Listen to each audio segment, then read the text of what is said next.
like I was telling you, we've been talking about, like, it's cool, like, seeing everybody, you know, doing their, doing different podcasts, different ways. Everybody's trying to do something creative and stuff, so it's cool. It's just still something. Oh, no. I got a buddy of mine, he does a solo podcast, and I admire him, man. He, you know, I think the most he's ever had is like 7 views, but he's like almost 140 episodes in.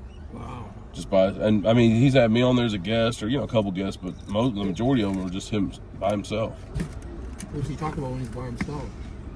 He's got like a bipolar issue. Oh, so he's got plenty to talk about. Yeah, right. He'll talk about that, and then it's so funny, man. He's basically, and I don't think he's really trying to emulate it. It really is everything he loves, but he basically is just like Joe Rogan. I mean, not as far as the quality of the podcast, but everything he's interested in, jiu-jitsu, outdoors, like hunting. Anyway, so it's kind of funny. Like, so he'll talk about all that kind of stuff. But That's cool.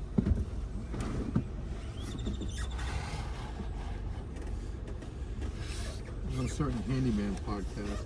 oh yeah, Be fixing things live right on the. I'm building the studio right now, oh, that'll probably get a lot of traction. People love that instructional stuff. and then I do a handyman comedy on a mini trampoline. Oh wow.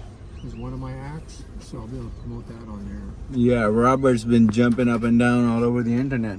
Oh, what is going on to the right of us, folks? Wow. The right? Oh, no. Somebody's taking a shit or something. Right of us. Over there by that dumpster, to your in front of the car, in the alley. Oh fuck yeah. Yeah.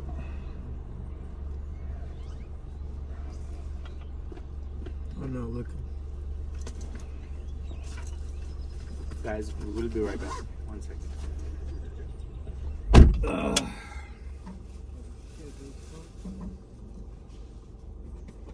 Yeah, I'm thinking about. I've been thinking about starting a podcast. Like,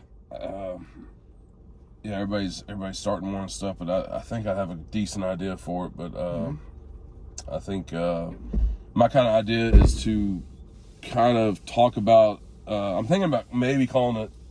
Tentatively, I'm calling it like a light at midnight, and talk about like the darkness I've gone through and like the darkness in the world. So it's going to be kind of like some deep talk sometimes, but then also like try to make it light and funny. Yeah. But I don't know. I've just been thinking about that a lot, man, because I think that It's a people. good name for it. Yeah, I kind of like it. Where are you from, Zeb? So I was born in Hot Springs, Arkansas, and then I lived a long time in Palestine, Texas, which is like 3 hours north of here. Yeah. And so I lived a long time there. And that's kind of my dumb joke is I go on stage. I hadn't said it much. It's a throwaway joke. Like, I just admit it's dumb before I tell you. But I go up on stage and I go, well, I guess I'm a terrorist because my full name is Zebulon. I have a full beard and I'm from Palestine. And as you can tell by this joke, I love to bomb. It's not bad. It's not a bad one. No, it's not like It's true. it's like nothing I would end on, but it's a good opener for open mics. Just if I'm doing, I have this presidential stuff I do, so it's just kind of if I'm in a silly mood, I'll do that. Yeah. But yeah, I kind of like the title of the podcast. I mean, I was thinking like Alam, Alam. That's a good, like, you know, shortening of it. But that's really close to like Islam, so I don't know. But then I also like, I don't know, I'm just thinking about this stuff, but alarm also sounds like alarm, so maybe I could do, you know, play with it like that. Anyway, we'll figure it out, but I think, you know, it's cool, like, that's what I'm saying, like, seeing you guys do this, seeing everybody, I think that's the thing is, you got to start, you know, you're talking about your other podcast, like, you got to start in this creative avenue, like, I think you got to pursue it. I think it's helpful to stretch that muscle, so. Yeah, just keep exercising it. You never know what'll happen. It just seems weird to like start making stuff when you know nobody's have watching. fun, Right.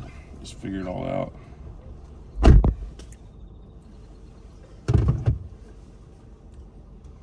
Zeb. So, man. Are you comfortable up here? Yeah. All right. You want me to move somewhere else? No. Milky's seats. I got a lot of leg room. Robert's got a lot of room. Yeah, I got short Look at legs. that. So I'm good. Yeah, I got short legs. I got You have a long torso. Yeah. long torso. Well, can I come back just a little bit more? Yep, you can. All right, cool. Yeah, you have a lot of space. How about that? Was that? Even That's more. fine. You can Okay. come even more. Okay, no, that's good. I can stretch out my legs. So. Yes. That's probably where I put my seat as well, right? Yeah, I think so. Oh, am I taking your spot? Yeah, you're. It's not a spot.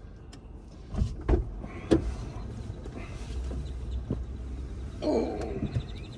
No, the thing is, like, when someone's sitting in the front, has to like turn around if he has to see the person in the back. Right. That's why I kind of like take the pain because I have to sit sideways.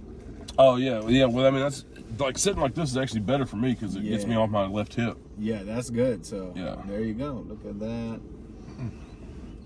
Whoa. Do we already cover your Rolling, plugs? Earplugs.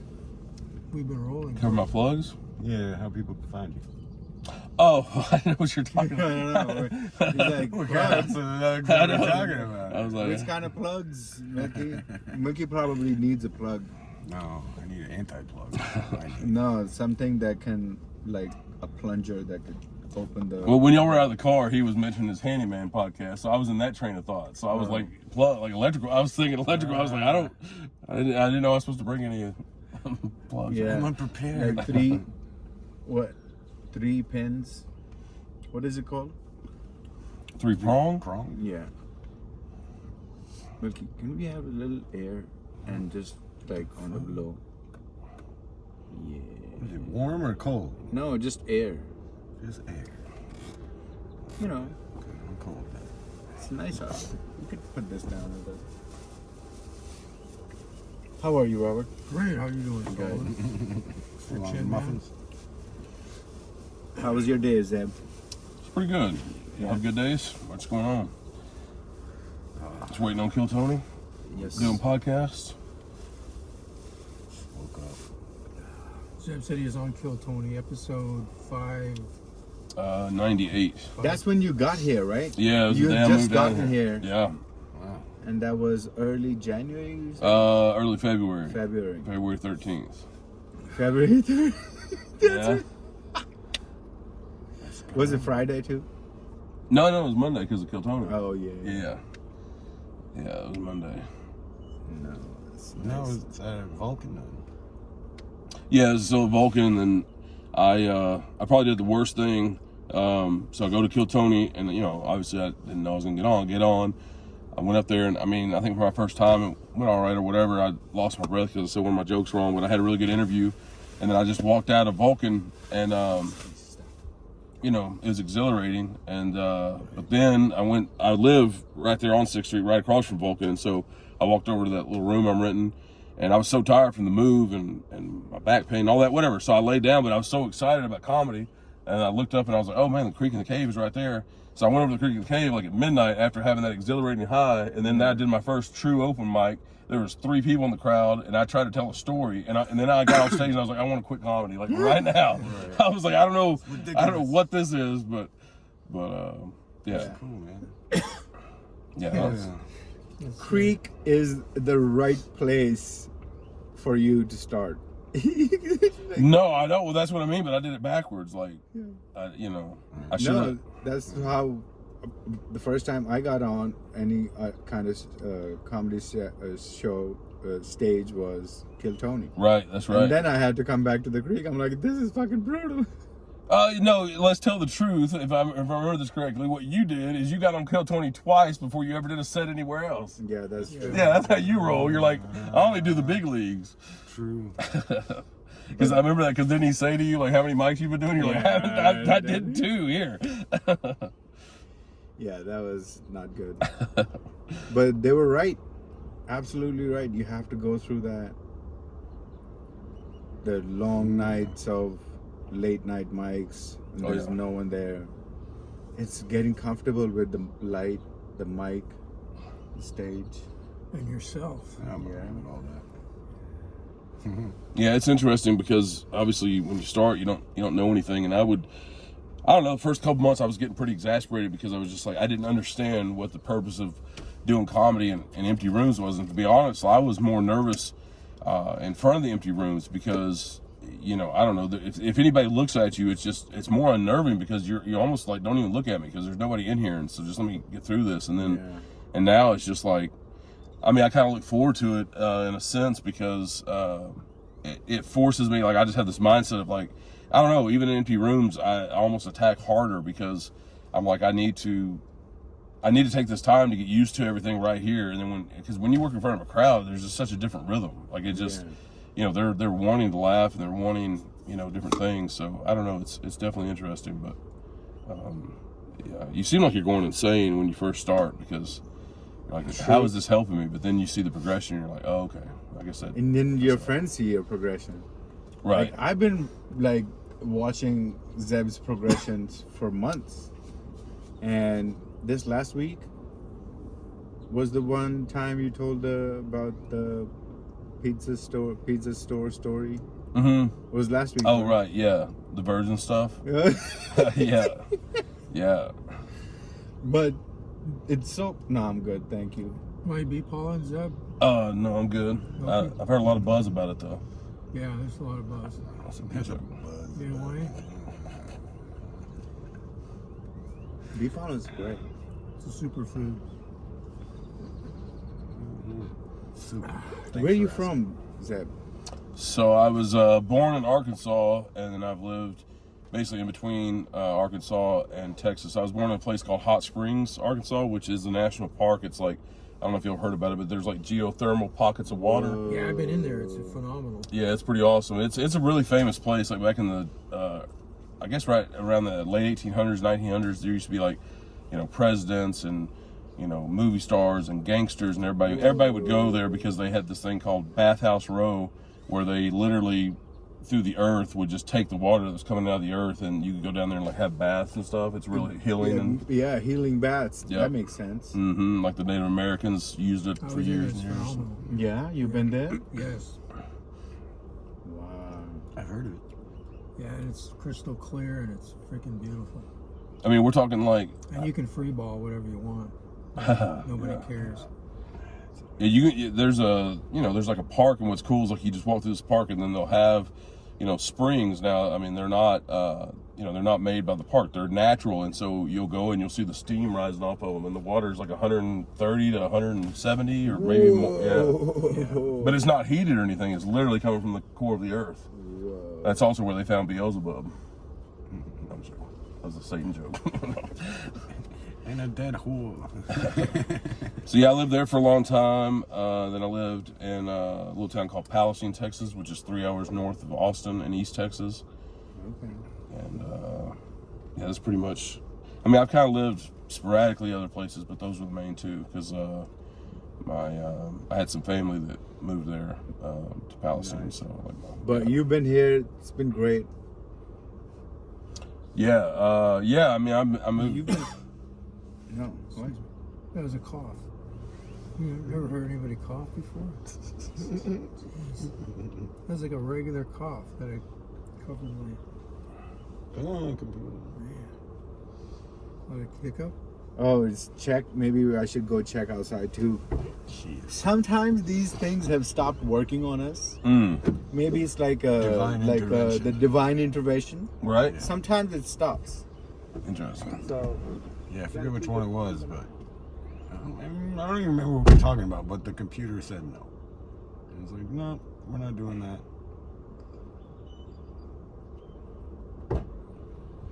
See, we had Ben on. Got real dark. We lost Ben. Huh? We had Ben on. Ben Williams. Oh, yeah. And like, it got dark, so we lost Ben for about 20 minutes. We're like, oh, let's turn the light on. That's hilarious. Robert, the bush has been destroyed in the back. This was a very nice, lavishly, like, huge bush behind us, and it was like a protection. But now they've chopped us. Somebody gave it a Brazilian. That's a bush joke. Yeah, I think that's what they're trying to do. They're They gave him a 9/11. I think they're trying to expose that's a the bush joke. homeless living there. wax it off. Yeah, no, they were homeless. There was someone living gone. on the trail, Robert, down by the I river. believe, yeah, I believe it. In a van? No, That's probably- on like there was a couple of trees and he Nobody's put getting like it. I went right to that. Thank you, pallet, sir. Yep. It's all pallet right. bowls, We and got he it. had, like made that thing, and I was like, what the fuck? And he's living there. Is he a motivational speaker? Right. I tried again. Just keep doing Probably. it. It's like nobody He's on cares. TikTok. Nobody cares. I He's care. a TikTok I sensation. care. It's cold. It's I cold. don't know if you talked to him to figure that out. Did you talk to him? No, Well, we don't know. I was scared. He could have been a motivational speaker. Why were You were Robert, scared. You were scared I of am that homeless chick that more wanted to blow you. scared. No. I'm not scared of getting shot or any of that. stabbed? No, No? not even that. I would. It's like when homeless come and touch you, they carry fucking diseases, bro. Why do you think I'm still alive? You just take a shower. You'll be all right. Just don't touch your mouth. No. I try Or to. you can get scabies and stuff. Yeah, you Or could get a lice. lot. Yeah, you could get a lot of shit from them. So respect, I give them. Bow down. Like if you have money, I give them to them. But That's a good joke. you don't want them hugging you, Robert. Do you? I've got hugs from homeless people. Oh, Never got anything. Yeah, same. I mean, it just depends on what they're doing at the moment. I mean, some of them are normal. I What was mean, happening over there yeah, before? right. Not the guy taking the that's what I shit. mean. Not the guy Well, taking the the trick shit. is if you can smell them before they get to you, then you don't touch them. There you go. I had somebody. Okay, that's the rule. That's the rule. But if they don't smell, you know they've at least cleaned themselves and are taking care of themselves somewhat. Then you can give them a hug. A group of them It's threw. just like any of you guys. If you smell, I ain't gonna give you a freaking hug. Like what the hell? I wouldn't want to give any of you guys a hug anyway. Freudian slip. You know, maybe. You know, Yeah. if you're having a hard day, give you a hug or something. I did get a crack pipe thrown at me the other night from a group of Wow, them. that's, how much is it worth? Did you Goddamn. trade? Dude, no, I just literally threw it at my feet, and then it was like, I think the stem or the what do you call it, the bowl broke off of it or whatever. I didn't know. I didn't even acknowledge them. I was just like, okay. I was walking by one of the convenience stores. There was like 4 or 5 of them. They just like started throwing crack pipes at me. I was like, oh, alrighty. It's a sign. Did you look at the symbolism of that? No, not really. What was it? What would that be, Robert? Well, I don't know. Let's look it up. Thought you had an answer. Symbolism of what? Symbolism of something being thrown at your feet. Maybe it means that Glass. I'll never make it in comedy, and I'll be on the pipe here pretty soon. No. It means you'll have to walk over glass to get there. No, let's take a shot at it. They expected that's you to what I fill their think. pipe. That's what they thought. No. Look at this guy. He's pretty white. He must have money. He can buy us some crack and put it in his pipe. Let's throw it at his feet. See what he does. Oh, well, but they knew. Well, Nope. He didn't buy no crack. He just kept walking, sir. all right, Ben. This is all in fun, but can you tie your shoelaces? Maybe that was it. You know what I mean? He's a big guy, so maybe they were trying to get him to tie his 2 shoelaces or something. I don't know. That's a bit of a stretch. No clue. All I know is I'm vulnerable right now. Yeah. Bank could reach around and knock me out. Zeb. Or Zeb, I mean, yeah. Robert's getting old, so Oh, fuck forgive you. Give him another orange. Yeah, oh, Pep you him up. need an orange. Yeah, well, pep him up. I think Do you need food? I had that muffin. I had a steak. I had pretty good. I had a steak for lunch. Apparently, Zeb, I've found out that going carnivore diet apparently is like a miracle thing for a lot of things. Mm-hmm. This one woman I heard, 700 pounds, Robert. She had done everything from the internal surgeries and whatnot and whatever, and nothing worked. She went carnivore, eggs, steaks, just meat. And she has lost 400 pounds. Mm-hmm. And she's like, I don't crave any food. It's awesome, It's just because of that craving gone, I feel I'm free from that demon that has possessed me. yeah. Well, meat is one of the most nutritious foods. That's you what can I'm eat. saying. So I mean, just when- going when- carnivore when is the probably... the cattle eat all the greens, so it's all in their meat. So it's just like it's like you're vegan too when you eat meat. Tell that to our friend. Yes. Fucking hell. Yeah, I'm vegan. I eat the cows that eat. See, the so it's like vegetables. the opposite though. Like if she eats nothing but greens, she's killing the cows because the cows can't eat because she's eating their shit, green we gotta food. throw that Right? there, Yeah. There you go. There's nothing you can do because you And the chemicals for the hair color. all the parasites from the Right. Yeah. From the That's cats. probably why she's so crazy. Sorry, It's Sheree. crazy. We love you, but you're crazy. Well, y'all know about the What did I do? tofu farming. No. So to make all that stuff, like the soybean fields and all that, they talk about no one pays attention. Like, yeah, you may be eating vegan and organic, but if the reason you're vegan is because you're loving animals, there's way more animals that get killed through the process of that because they have to clear the whole field of any kind of pests so that the crops aren't killed. Right. And I heard that on the Rogan podcast. They were talking about it, and it's Ted Nugent, interesting. I think, mentioned that. Yeah, I think that's who it was. Yeah. So it's very interesting because I didn't know because, I don't know. I mean, if you have a particular reason, like if meat, I know meat, I can't remember what it's called. There's something when people eat meat that they're almost like allergic to it. I mean, if you have something like that and you're vegan, but if you're I saying, have a cousin like that in Pakistan. oh wow, Yeah, growing up, it was like every time he would come over to anyone's house, they'd have to make a separate food for him. interesting, Every time.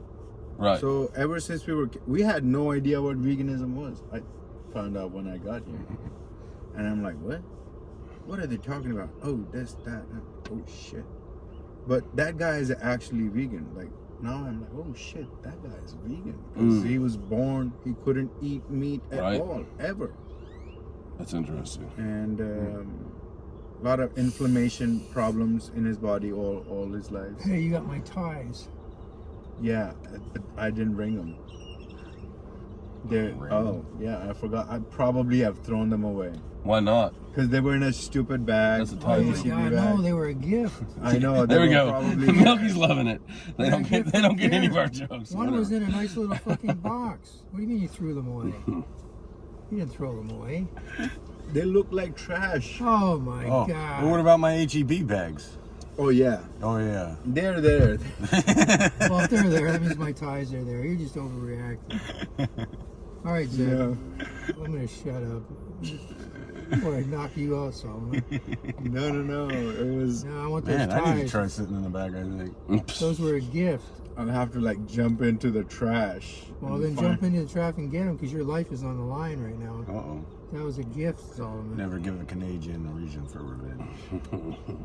Throws my ties away. One was brand new. Huh. Oh, it's too bad you don't have them. You can wipe away your tears with one of them. Come on. Very absorbent. No, that's a good one. I'm not just joking. critiquing or saying anything back to that because it's a good one. No, I know. I was just trying to But break, anyway, fuck you. trying to break the tension. Yeah. Fuck you, Zach. At least the camera's rolling if you guys actually do fight. No, we're not the fighting type. There's no reason. No, look, I could like No reason to fight when you're throwing things. fucking like sit like a. I should be sitting in the back, Robert. I'm missing out. Look. No, I think you should be in the I front. could be You should be in the spreading. front till I get my damn ties back. All right, Rob. I'll get you. It's reverse racism. I haven't thrown them out. I was just saying. No, I just you wanted sit to in the see front. what would you do. Well, they were a gift. Yeah, I would have to. It's not a good thing now to put it. Robert, they're at home. I didn't bring them. Sorry. It's all Calm right. down. Totally Sorry, random. Zeb. You'll have to go through this tie I situation. forgive you. I forgive you. It was, It's over. The ties are over. He put it in my bag last week. Yeah, this tension is making my stomach go in knots. That's 2 knot jokes. Milky's loving it. Killing with Milky. I think you're just hungry. You just need a steak or something. Let's go get him a steak. No, I heard there's a fresh steak over near the dumpster. Oh yeah. Oh, No. it's piping hot. Ew. Take We had one shit in the trash can, you come out with two. 2 bags of chips. I'm, That's the standard deal that we've observed in this alley. 1 shit equals 2 bags of chips. No salsa though. still eating that. Still sorry. I'm still eating the barbecue sauce. Yeah, the barbecue sauce is good. Yeah. We went on Thanksgiving to Robert's warehouse. Oh yeah, you were talking about that. That's cool. Yeah, it was fun. Is it homemade barbecue sauce that y'all made? Are y'all talking about, or just something that you brought? Yeah. Nice. You said it was homemade. No, it was not. I never said that. What a I remember bullshitter. Where the hell I did you never get it? said I that. remember hearing homemade as well. I Yeah. never said Simon that. I is just so full said. of shit, isn't he?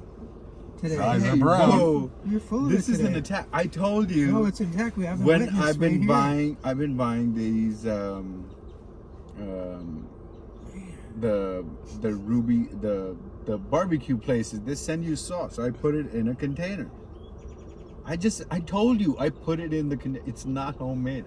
I don't know how to make a hot sauce. Mm-hmm.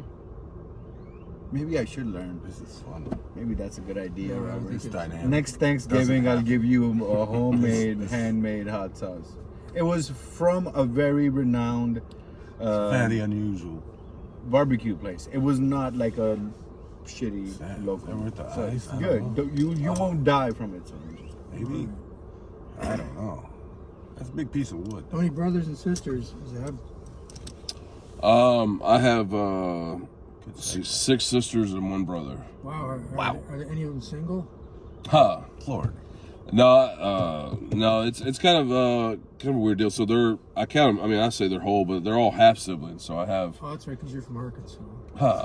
Bazing. no, just a bunch of broken homes. So my That one. mom has 4 of the girls, and then my dad had 2 girls and a boy.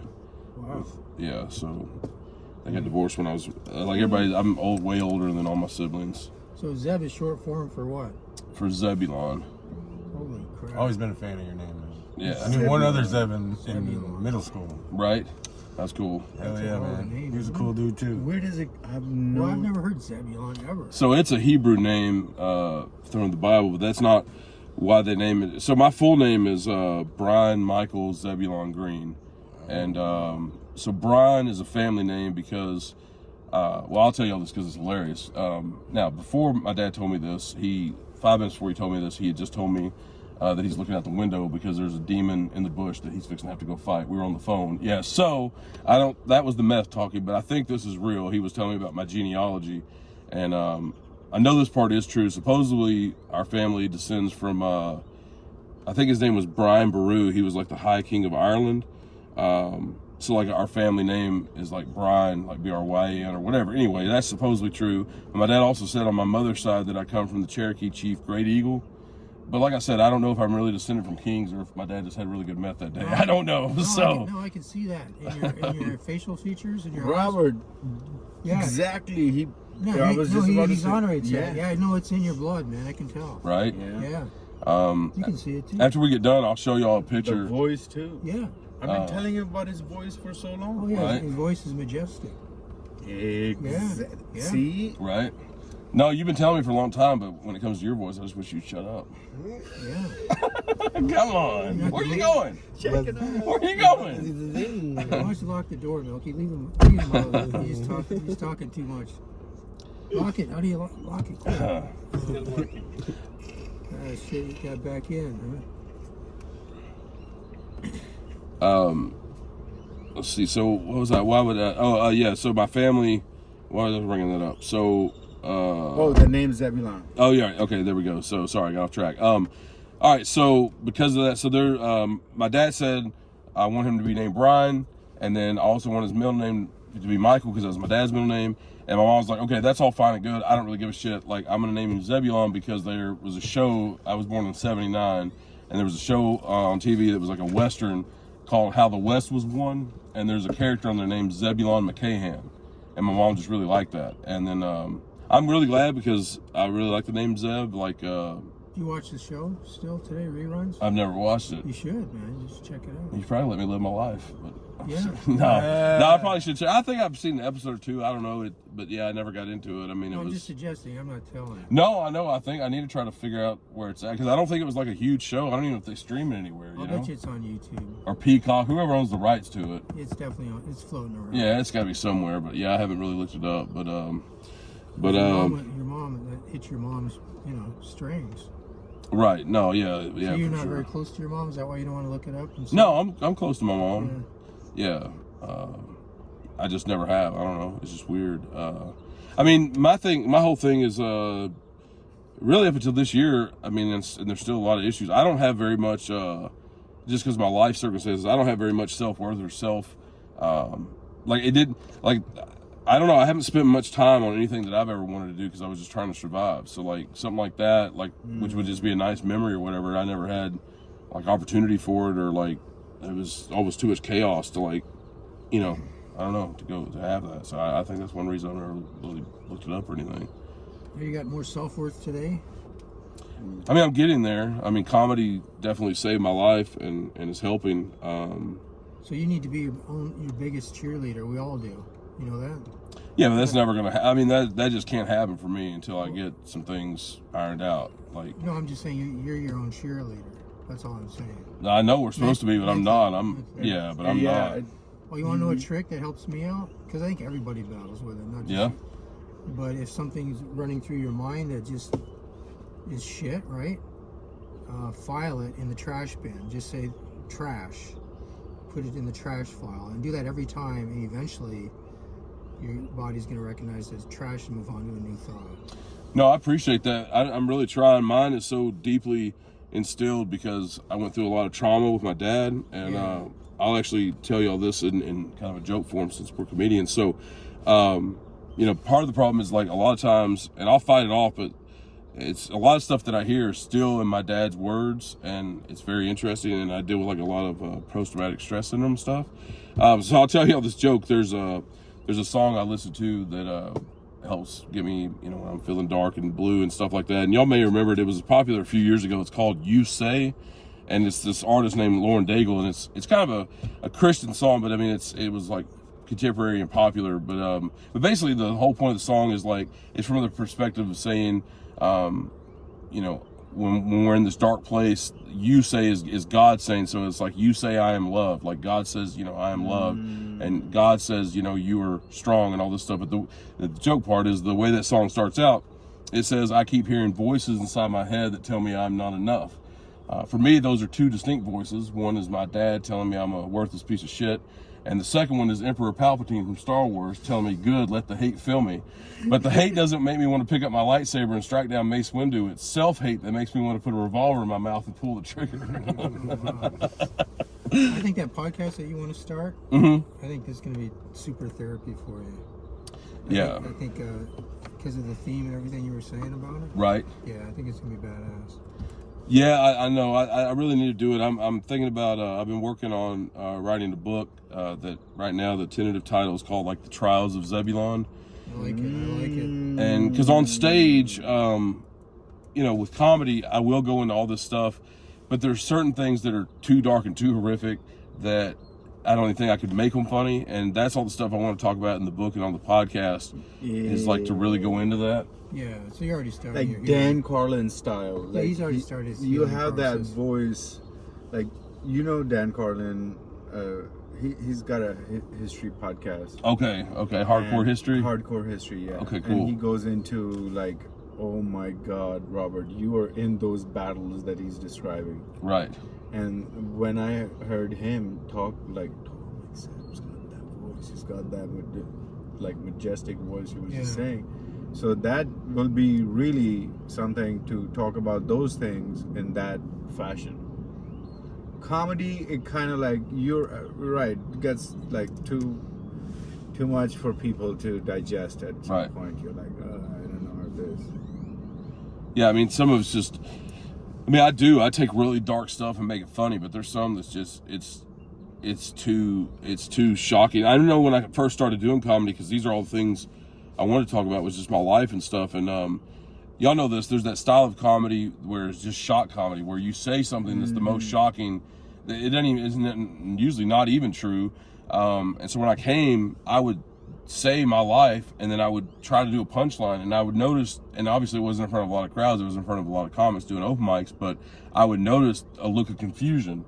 And then I finally gauged, I was like, oh, they think that I'm joking. They think that they're confused because they don't understand why I'm doing like shock humor, but they don't understand that's actually real. Because they were confused, like why is he doing a punchline after this? And I'm like, oh, I need to figure out how to. So one thing that really helped early on, I'm kind of writing different now, is I would write my setups in the premise of like I have this superhero set that I do. So kind of the theme is like I'm the worst kind of superhero, and then the punchlines would be like things from my life. Because the superhero thing was like I have all the origin stories, but I didn't get any of the powers. And I would talk about like this back thing I have. I have like a battery in my back, and I would talk about how I'm the worst kind of cyborg. So I started using the sad as like the punchline. You have a battery in your back? Really? Mm-hmm. How many voltage? Well, it's not like that. It's a stimulator. So there is voltage in the battery, but it powers the wires that are connected to my spinal nerve system. Oh wow.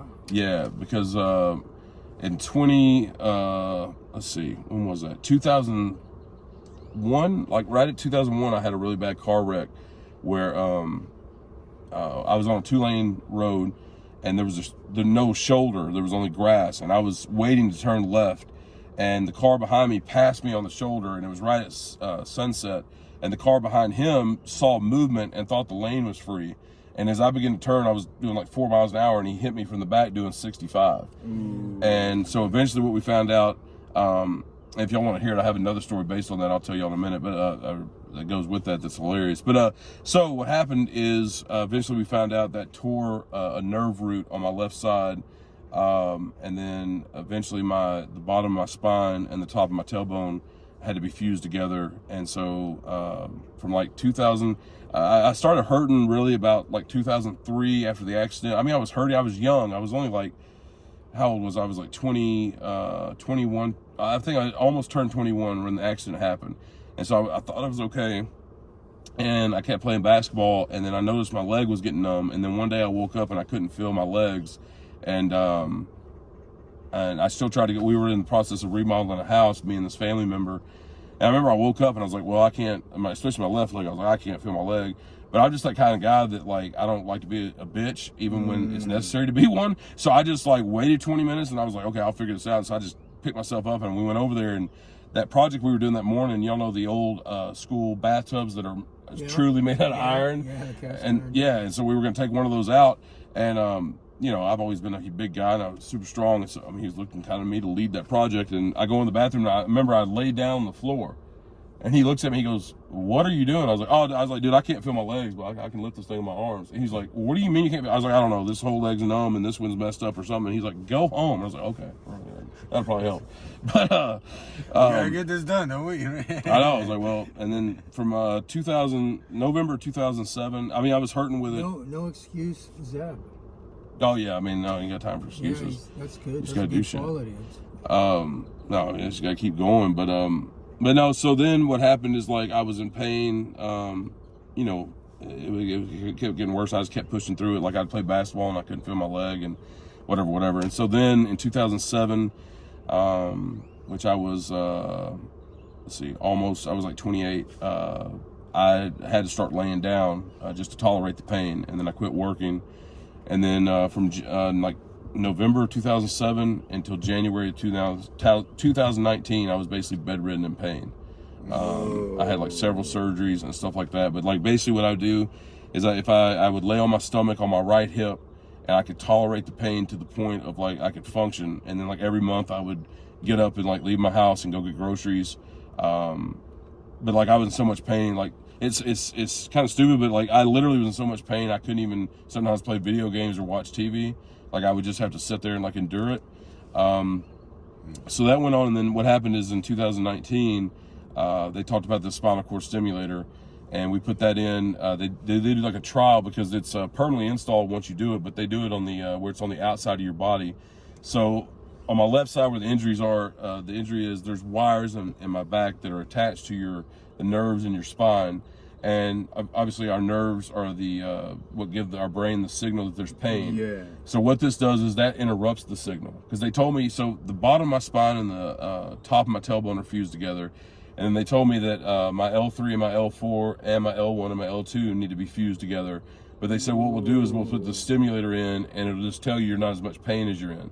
So I went from a 10 out of 10 every day, like horrific, excruciating pain, and now it's like a 5 to a 6 out of 10, like all the time. And so like before I came, or tonight actually at Kill Tony, I have this little device Maybe I should have brought it for show and tell, but I have this little device that's actually plugged in the wall, just like your cell phone charger. And then I take it, it's portable, and I take it off the wall when it's fully charged. And then, like, I'll be sitting in my chair at Kiltony tonight, and I'll put the paddle on my battery, and I'll charge my battery. So every day I have to charge my battery.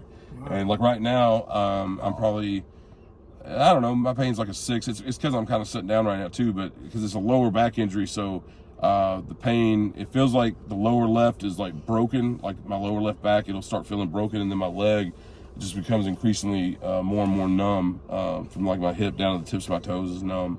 And yeah, so the more the battery is down, the more pain I feel. But what was awesome is like December of 2018, when we did I think there's like a week trial that the thing's like hanging outside of your body and stuff. And I had it installed, and the day after, I remember I woke up, you know, and that was the first time in like 11 and a half years that there wasn't so much pain that I wanted to like hit myself in the face. And so it's like, this is interesting. And then I went and sat down. I hadn't been able to sit down in a chair for more than, I mean, I could do whatever I want to, but the pain would be so much. But I hadn't sat in a chair for more than like 5 minutes and over a decade. And then, so yeah, so that got me back to functioning. And then I went back to work for a little while. And there's a lot more about my life. I don't know how much y'all want to hear, but because of that, like, I'd always wanted to do comedy. Whatever. Keep no, it's just amazing. See, nobody has any clue what people go through, you know. Yeah. Right. I don't like to talk about it because, again, I always feel like I don't even know if bitch is the right term. I always feel weak, even though inside, like, I know that I'm not, but I don't like talking. That's the king's blood. That's like he's definitely not a bitch. The king's blood. Yeah, he's a king. Yeah, so he's like the journey of the return of the king. He already said his pain was at a 5 or 6 scale right now. Yeah, and so you can't even tell it even in the tone of his voice. He's still talking like a king. Pretty impressive, Zab. Zab, hell yeah. Yeah, I mean, I don't know. All I've ever known is pain, and you know, that's why comedy. So I mean, I'll just be honest with you if y'all want to hear this. If it's please. If you okay, so basically, when I was like 23, I wanted to go do comedy. I'm 44 now. I fell in love with comedy when I was in high school watching Chris Farley on SNL, and it was such a relief. It was like, I was like, oh, this is interesting. And then, yeah, I mean, my dad was funny and stuff like that. I mean, my dad was crazy and violent. We can talk about that too if y'all want to, but it's because it's all part of my story, obviously. But yeah, so I wanted to come, but then there was too many life circumstances. Y'all remember that old show? It was called Last Comic Standing. It used to be on NBC. Yes. I wanted to come do that, and then what happened is my dad went to prison, and my stepmom got custody of those the two sisters and brother that they had together. She had them in Kentucky, but then she was on doing crazy stuff too, and she lost them to foster care. So I was living in Palestine, Texas. When I was 14, this is so confusing. So I'm sorry. It's so cloudy. Okay. But my paternal grandfather got saved in the 80s and became an evangelical Christian, but he passed away in 87. And the woman that he was married to was a woman named Joyce, who wasn't my blood relation. But when I was 14, she took me into her home to let me live with her, and basically like gave me a safe space for that. And so what happened is when I was like 23, me and Joyce lived in Palestine. I was living on my own, but then we heard the kids went to foster care in Kentucky, and then she told me, she was like, "Hey, I'm working out things. I'm gonna take them in because they need a safe space. They need somewhere to go, and we don't want to just leave them to the state." So as soon as she said that, I made the decision. I was like, okay, well, I can't chase my dreams. I can't do what I have to do. I have to help with this. And so I just did. And then pretty quickly after that, I think is when I got injured, on and on and on. So yeah, but then in February of the universe was like, no, man. Dude, it seems like it's always against me. You should have went with your dreams. Well, I know, and I almost. Yeah, but dreams never die. That's right. So your dreams will always. It's be never your too dreams, late. and it can I'm still 42. happen Right. any time. Robert's a million. I'm 40. Right, we're all kind of old bucks. Yeah, so starting off new at 40. Starting off new, just like babies. We ain't Matt Rife. Baby steps. We ain't 20 something. No, some of the greatest comedians didn't make it till they were much older. Look at Rodney Dangerfield. Yep. Yeah, you gotta have that life experience. But back to what you were saying earlier about flipping it. That's brilliant, man. About using it as a superhero thing, like Right. Making the trauma of the joke is what you gotta do. Yeah. Like I'm trying to write diabetic jokes. And Right. Like that's just gonna make people feel bad. Right. You know. There's a So certain I know way the to do feeling it. of struggling with that. It's getting easier though, because I just Right. throw it out there now. So speaking of comedy, so I'll tell y'all, you know, if it's still intriguing, if you want to hear this part of it. We're all listening. That means it's All intriguing. ears, sir. So what happened is yeah. So you know, like you just said, your dream never dies. But I really there's Cherie. This is that crazy lady we were talking about. Oh no, you called I her. called her up. I'm gonna smoke this cigarette. You called her. Can you sell me some socks? No, I'm Get the good. hell out of here, lady.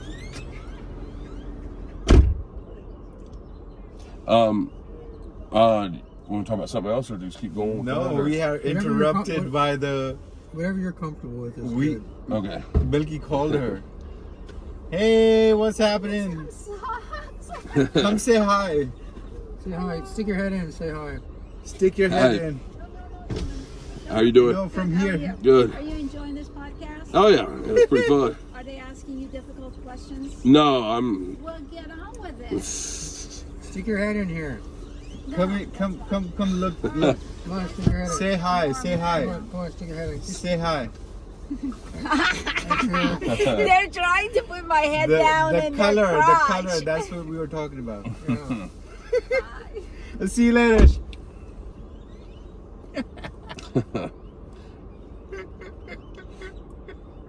That was fun.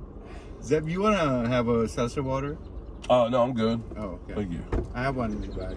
Okay, I'm good. I appreciate it. How are we doing on sign-up time? 30 minutes, Oh, so we're still if this is right. probably right. It's not my fault. awesome. Awesome. So you had said that, yeah. So you're saying, like, you know, dreams never die, and then I came close to it. So I think the easiest way to say this is kind of a, well, I don't know. There's a lot more depth to this, but I'll say it is another stupid joke. Just kind of set the precedent of my life. So I'm not really using this a lot anymore, but I would say that on stage I'd be like, I can kind of speak to pain like Bubba from Forrest Gump talked about shrimp. I got child abuse pain. I got getting shot pain. I got abdominal surgery pain. I got emergency appendectomy surgery pain. I got spinal fusion surgery pain. I got torn nerve root pain. That's about all the pain I can think of. And you know, the child abuse one is a very volatile subject because my dad, he was a little bit bigger than me. He was like 6'6", 330 pounds. And I don't know when he began to like violently beat me, but it was probably when I was 5 or 6 or something like that. And the last time he was physical with me was when I was 16, and he wanted me to go drinking with him out of the lake, or I think he was going to let me drink, but he wanted me to be with him, and I wanted to go to this youth group, really not for the religious aspect. I honestly just play basketball because I didn't want to be with him. Anyway, that night we met in the kitchen, and he palmed my head like a basketball, and he headbutted me and broke my nose, and almost killed me. And so there's a lot of stories like that. Like when I was 12, he let me lay in bed for 2 weeks because school had just started, and he thought I was trying to get out of school, and I kept telling him I was sick. And so he just kept cussing me for 2 weeks. And then what I found out later is my grandmother, who lived in a different state, my real maternal grandmother, he called her and was calling her throughout the process and being like, Zeb's just a little bitch. He don't want to go to school. You know, I'm not going to let this motherfucker play games with me, shit like that. So finally, about 2 weeks into this, he called her and was doing the same shit. And she goes, okay, Toby, I'll tell you what. You either take him to the hospital right now, or I'm going to call the sheriff and have him come out there and deal with this. And then what I was told, you know, she told me, is that he was like, you know, fucking grandma's boy, always get what he fucking wants. He's like, fuck y'all. And then so he hung up the phone, and he like begrudgingly, like, you know, picked me up and threw me in the car and took me to the hospital. My appendix had ruptured, and I was 2 hours away from dying. And so there's that. And then the year after that, I went to live with my mom after that. And then he kidnapped me from my mom and took me to Mexico. The only reason he did was two reasons. So in the van was my dad, my stepmom, my grandmother, and their 3 kids that they had, my 2 brothers and sisters. Well, my grandmother had married this guy who was 83 years old, who had 1/4 of his bowel removed just to steal his railroad pension. So he was in the van too, and so What? yeah, it's wild, dude. So unbeknownst to me, my dad, a couple weeks before they kidnapped me, he had drunkenly fallen over a fence onto my 1.5-year-old brother's legs and broke both his legs.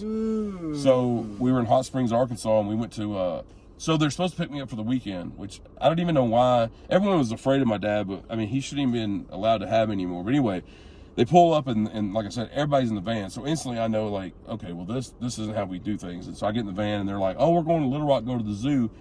I know things are off because we're not like a zoo kind of family. We're like a hide the evidence kind of family. I'm like, this is fucking crazy. So we get to Little Rock, and by this point I'm like freaking out because y'all have to understand the violence my dad would show towards me was like all the time. Like if I breathed wrong, like he'd be like, we were non-denominational Christians, believers of the Christian faith, and we believe in the demonic.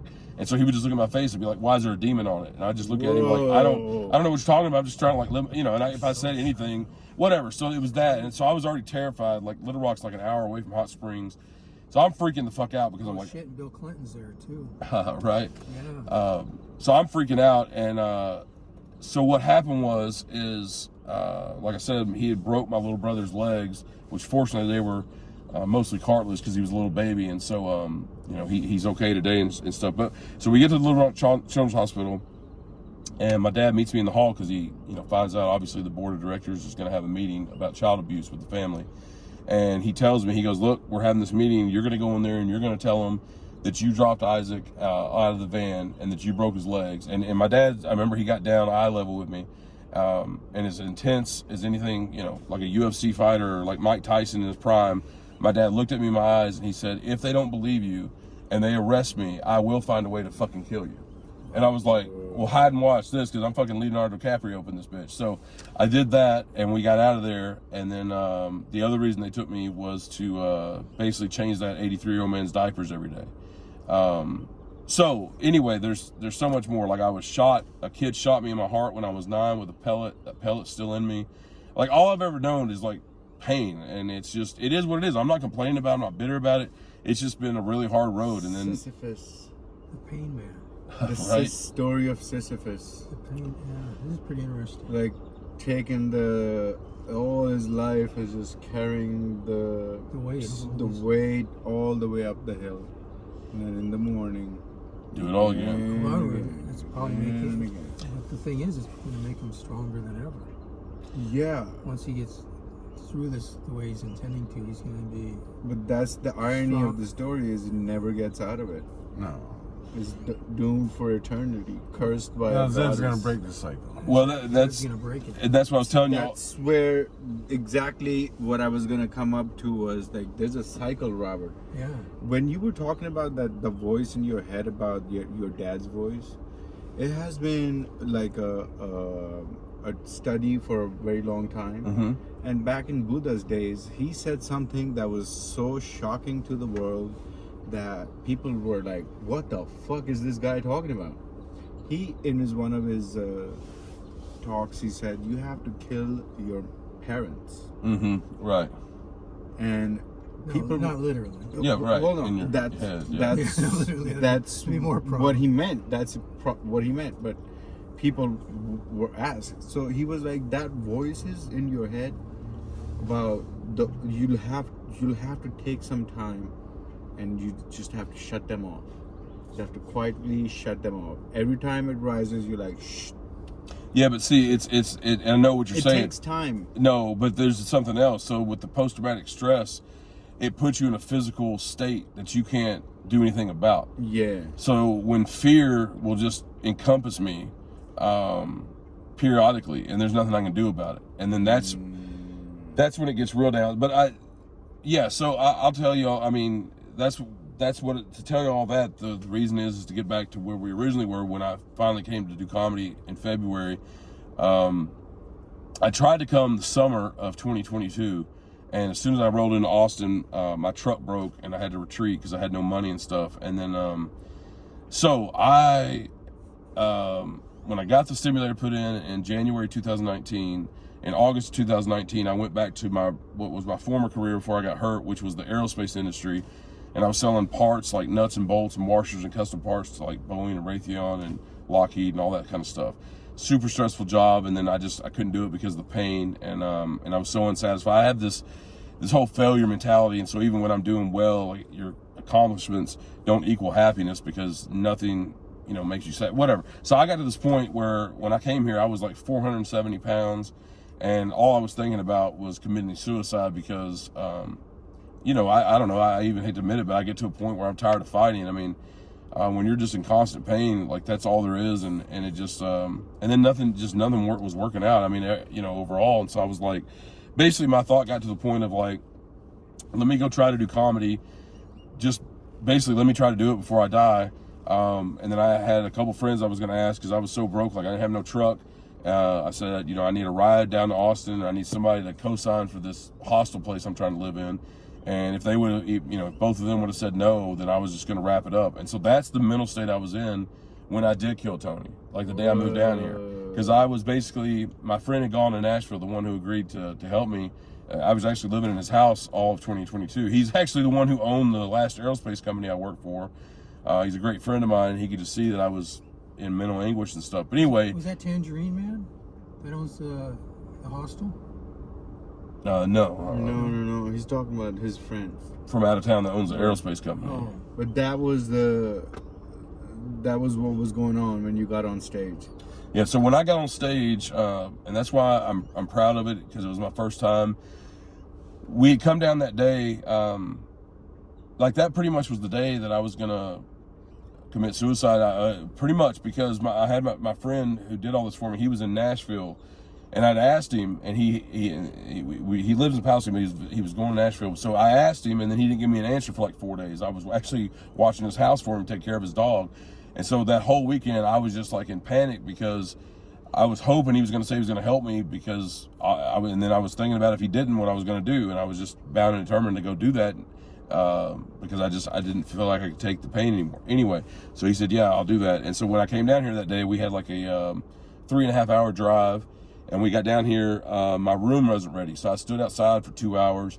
So I was in so much pain, like I couldn't even breathe. And then I went up and down, there's like 20 stairs in my building. I went up and down those like, 7 or 8 times, getting my stuff in, cause he had to go back. So I was alone. Anyway, so I did all that. I was in so much pain. Then I didn't know how Kill Tony worked.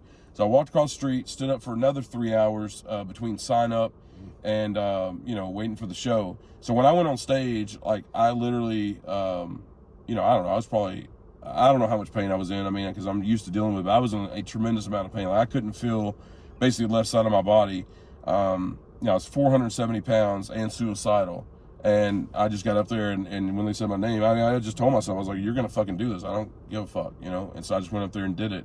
And, like I'm not saying I killed it at all. I'm saying that they laughed at my jokes. And then I had a really good interview, and that was episode. Say the episode number again. It's 598. It's like at the 102 mark. It's with Brian Moses and Ty Rivera. But but comedy since then, it literally saved my life. I've lost 140 pounds since then. That's awesome. And it didn't. Hell yeah. It didn't fix obviously all the mental shit, but it's coming. As it will go away, it will come. Right. Yes. Well, but the comedy. So Les Brown is the one that said that dreams never die. The only dead dreams are when the people that kept their dreams and died with them. Right. So the richest place is the graveyard, and that was said. Robert, this is like that was said by Les Brown, not me. You know what I mean? Just for the record. Right. Look this up. How'd you do that, Robert? What? Robert, just pluck that out of your ass. No, it's I didn't from pluck it the out of my ether. ass. No, it's he was available to the ether. The ether No sent it to phone? him. Where's your No, I really admire stories. blowing my like mind. Yes. what he's going through. This and is stuff, great. because he's That's a here. beautiful quote, man. No, but what I'm saying is I admire people like him that are fighters. Yeah, you can't stop, man. Yeah, I've been down that suicidal path a couple times. It runs high in my family. Right. And he doesn't whine or complain about it. just He's gotta still break that he's going cycle. to do what he And has you're to doing do. it. You're doing it, man. Yeah. So Man, that's some deep shit, man. Yeah, it's been, and I'm thankful for it though, because I've known for a long time that the circumstances I've been through are what, I don't know. It's a weird thing. Like I still do have It's faith. a king's story. It is. It's Right? king.